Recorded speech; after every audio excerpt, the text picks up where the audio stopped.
નમસ્કાર, news for ઇન્ડિયામાં આપનું સ્વાગત છે। હું ઈમાની આપની સાથે। તો હવામાન વિભાગની આગાહી અનુસાર ગુજરાતના અનેક વિસ્તારોમાં વરસાદ વરસી રહ્યો છે। ભારે વરસાદના પગલે નદી નાળાઓમાં પણ ઘોડાપૂર જેવી સ્થિતિ સર્જાઈ છે। આ પરિસ્થિતિ વચ્ચે ભાવનગરમાં તમિલનાડુના પ્રવાસીઓની એક બસ ફસાઈ હતી। તમિલનાડુથી ગુજરાતમાં યાત્રાએ આવનારા એક ગ્રુપને ભાવનગરમાં એક ખતરનાક અનુભવ થયો। ગઈકાલે ઘોઘામાં 5 ઇંચથી વધારે વરસાદ વરસી જતા માલેશ્રી નદીમાં ઘોડાપૂર આવ્યું હતું। આ દરમિયાન કાળિયાકમાં નિષ્કલંક મહાદેવના દર્શન કરીને પરત ફરતી યાત્રાળુઓની બસ ડ્રાઈવરની બેદરકારીના કારણે પાણીના ધસમસતા પ્રવાહમાં ફસાઈ ગઈ હતી, જેમાં 29 લોકોના જીવ જોખમમાં મુકાયા હતા। પહેલા બસનો કાચ તોડી યાત્રિકોને ટ્રકમાં ખસેડ્યા, બાદમાં ટ્રક પણ ફસાઈ ગઈ હતી। મધરાત્રે પરિસ્થિતિ બેકાબુ બની ગઈ હતી, પણ તંત્રએ મહા મહેનતે 8 કલાકનું જીવ સટોસટનું રેસ્ક્યુ કરીને તમામ 29 યાત્રાળુઓને સુરક્ષિત બહાર કાઢી લીધા। તો શું છે સમગ્ર ઘટના તે વિગતમાં જોઈએ। ભાવનગરના કોડિયાક નજીકથી માલેશ્રી નદીના પાણીના પ્રવાહમાં તમિલનાડુથી આવેલા 29 મુસાફરોથી ભરેલી બસ ફસાઈ ગઈ હતી।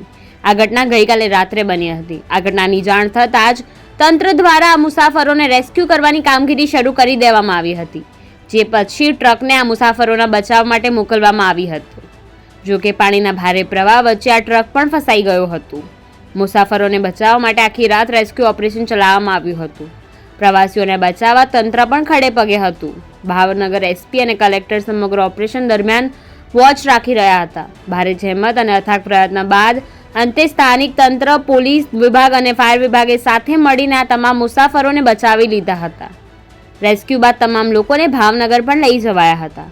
ભાવનગર વહીવટીતંત્રની મહેનતને કારણે તમિલનાડુના પ્રવાસીઓની નવી જિંદગી મળી છે। આ બચાવ કાર્ય સાથે સંકળાયેલા તમામ લોકો અભિનંદનને પાત્ર છે। મધરાત્રે તો પરિસ્થિતિ બેકાબુ બની ગઈ હતી, પણ તંત્રએ મહા મહેનતે 8 કલાકનું જીવ સટોસટનું રેસ્ક્યુ કરી તમામ 29 યાત્રાળુઓને સુરક્ષિત બહાર કાઢી લીધા હતા।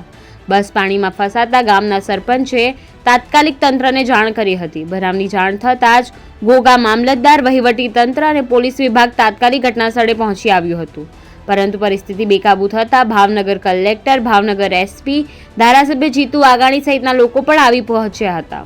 ભાવનગર ફાયર બ્રિગેડ વિભાગની ટીમ, સ્થાનિકો, તરવૈયા સહિતનો મોટો કાફલો રેસ્ક્યુમાં જોડાયો હતો।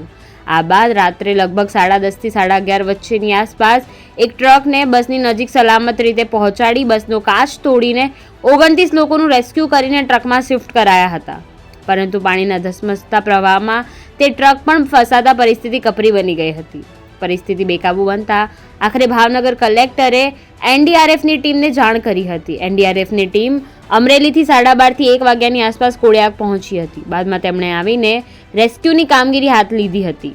ત્યારબાદ પાણીના વહેણ સામે તમામ ઉપાયો નિષ્ફળ નીવડ્યા હતા। બાદમાં વરસાદ બંધ થતાં આખરે 2 થી 3 કલાક બાદ પાણીના વહેણ નીચા ઉતરતા રાહત થઈ હતી। બાદમાં બીજી ટ્રક મારફતે તમામ મુસાફરોને બચાવી લેવાયા હતા। આમ એનડીઆરએફની ટીમ અને સ્થાનિક લોકોની મદદથી આખરે 29 લોકોના જીવ બચી જતા વહીવટી તંત્રએ રાહતનો શ્વાસ લીધો હતો। ટ્રક સુરક્ષિત સ્થાને પહોંચ્યા બાદ તમામ મુસાફરોનો ચેકઅપ અર્થે તબીબોની ટીમ અને 108 પણ ખડે પગે હતા। હાલ તમામ મુસાફરો માટે કાળિયા બીડ ખાતે આવેલી પટેલ બોર્ડિંગ ખાતે રહેવા જમવાની વ્યવસ્થા તંત્રએ કરી આપી છે।